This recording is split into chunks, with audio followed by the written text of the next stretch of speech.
Oi, pessoal, tudo bom? Eu sou José Carlos Pinto, professor titular do Programa de Engenharia Química da COP da Universidade Federal do Rio de Janeiro, falando com vocês aqui no canal Falando com Ciência, sobre aspectos do dia a dia da pesquisa que se faz nos institutos de pesquisa e nas universidades brasileiras.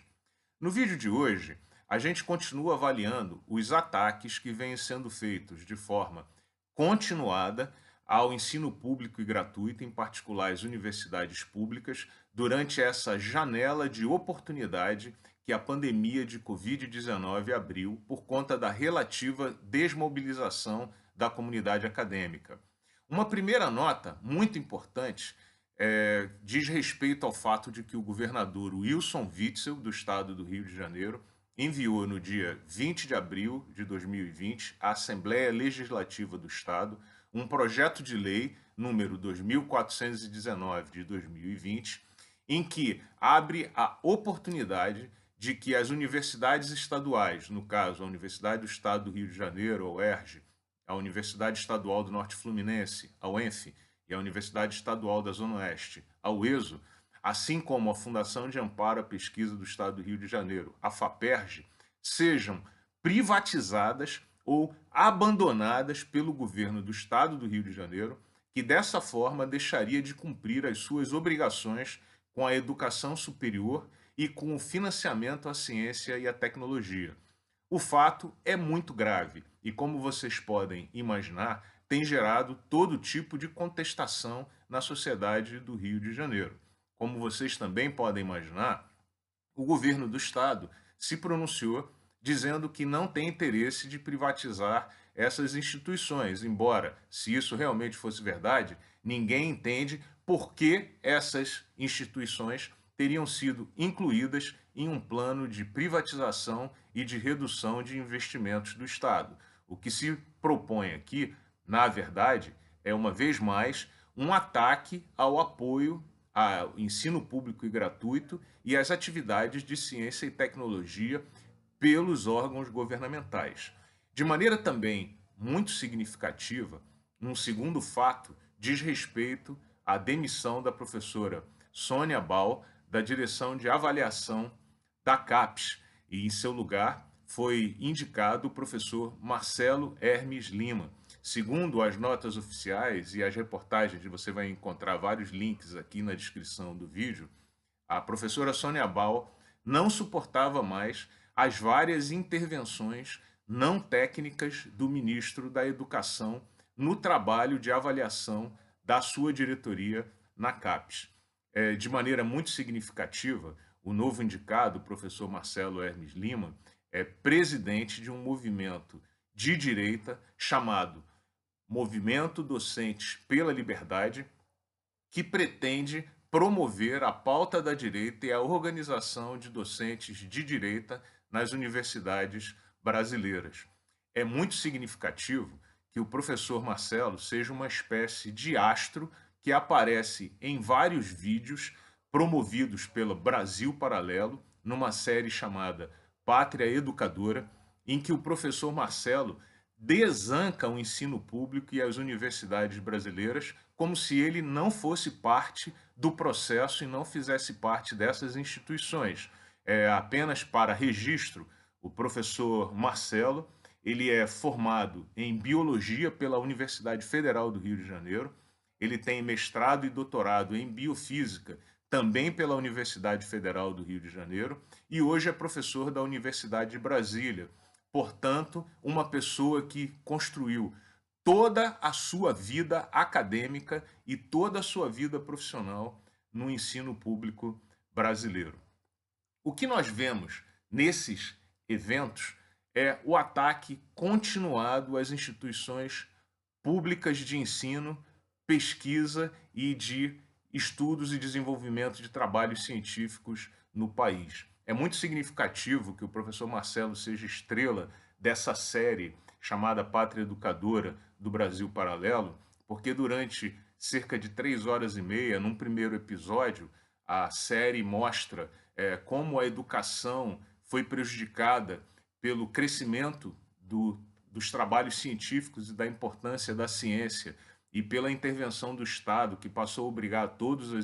a estudarem. Portanto, no primeiro episódio da série, é uma ode elitista ao ensino do passado. Durante o segundo episódio da série, faz-se uma desconstrução do professor Paulo Freire e sobre a importância de não misturar o ensino com a percepção que o indivíduo deve ter da própria sociedade, pregando-se o alienamento e simplesmente a obediência cega à hierarquia e à estrutura social. E no terceiro episódio, o que se vê é se derramarem vários índices absolutamente mentirosos, sem nenhuma discussão sobre o desempenho das universidades públicas brasileiras, chegando ao final a novamente um chamamento à volta aos clássicos e pregando durante o vídeo várias vezes que o princípio de que o ensino não deveria ser exatamente uma obrigação para todos. Portanto, um vídeo absolutamente elitista do qual participa o nosso novo diretor de avaliação da CAPES. Olhando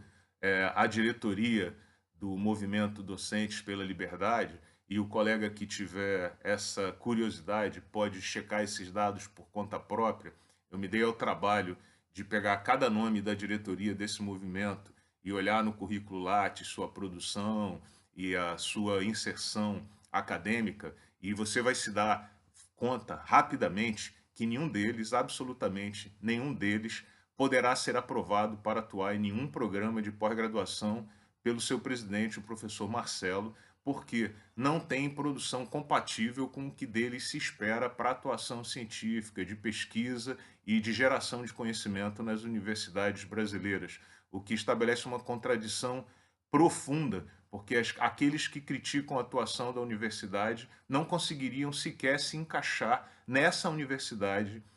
que é tão criticada. E aí, nesse momento de ataque continuado para o qual nós temos que estar permanentemente atentos, eu me perguntei, me fiz a pergunta de por que será que existe tanto ódio contra o ensino público, além das óbvias questões ideológicas e elitistas que envolvem a atuação dessas pessoas. E fui procurar entre todos esses atores quais seriam suas formações e como teriam construído suas carreiras acadêmicas. E qual não foi a minha surpresa, e você vai encontrar os dados aqui na descrição do vídeo, ao descobrir o seguinte, que dentre os 22 ministros do governo Bolsonaro, 21 têm algum tipo de grau superior. Um não terminou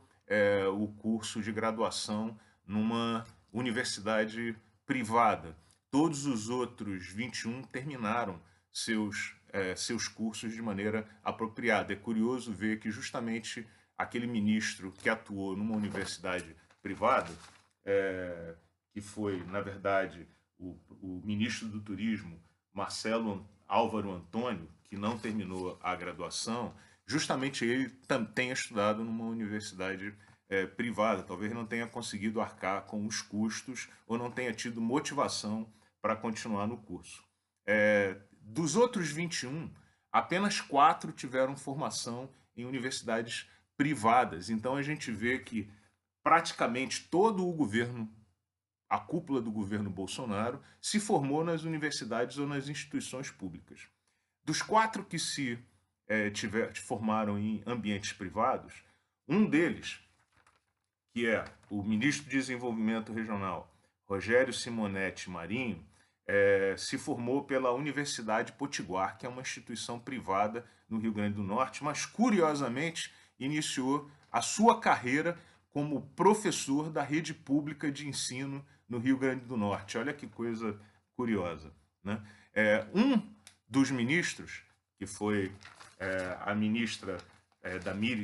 Damares Alves, do Ministério da Mulher, Família e Direitos Humanos, se formou em Direito nas Faculdades Integradas de São Carlos, que não pode mais atuar nessa área. Foi descredenciada pelo MEC por oferecer cursos de má qualidade e, portanto, hoje se a ministra quisesse se inscrever no curso de Direito na universidade em que se formou, ela não conseguiria mais, o que dá uma medida da qualidade dos cursos que se oferecem em algumas universidades privadas brasileiras. Um dos 4 que se formou em universidades privadas foi o ministro André Luiz de Almeida Mendonça, que atua na Advocacia Geral da União e que se formou na Faculdade de Direito. Mas olha que coisa curiosa, fez pós-graduação na Universidade de Brasília, em Direito Público. Então, parte da carreira profissional foi construída, a despeito da sua formação na universidade privada, numa universidade pública. E, por fim, um único ministro que, de fato, construiu sua carreira profissional toda baseada no ensino privado foi o ministro Ricardo Salles, do Meio Ambiente, e que se formou na Universidade Presbiteriana Mackenzie, e que, com toda honestidade, eu não me orgulharia nem um pouco de que ele tivesse feito uma universidade pública pela sua atuação desastrosa nas causas do meio ambiente, como sabemos todos. Portanto, o que nós vemos aqui é que apenas 5%, dentre 22 ministros do governo Bolsonaro, construiu a sua vida profissional e acadêmica no ambiente privado. E aí eu me pergunto, por que será que esse corpo de governo, essas pessoas manifestam tanta ojeriza ao ensino público? E várias respostas são possíveis, não caberiam num único vídeo. Um deles, o egoísmo, seria eu uso para mim, mas eu já trouxe o ensino para meu benefício, eu já me formei, já construí minha carreira, eu estou agora num grupo de elite e não quero estender às outras pessoas as mesmas oportunidades que eu tive. Essa é uma resposta possível e simplificadora da questão.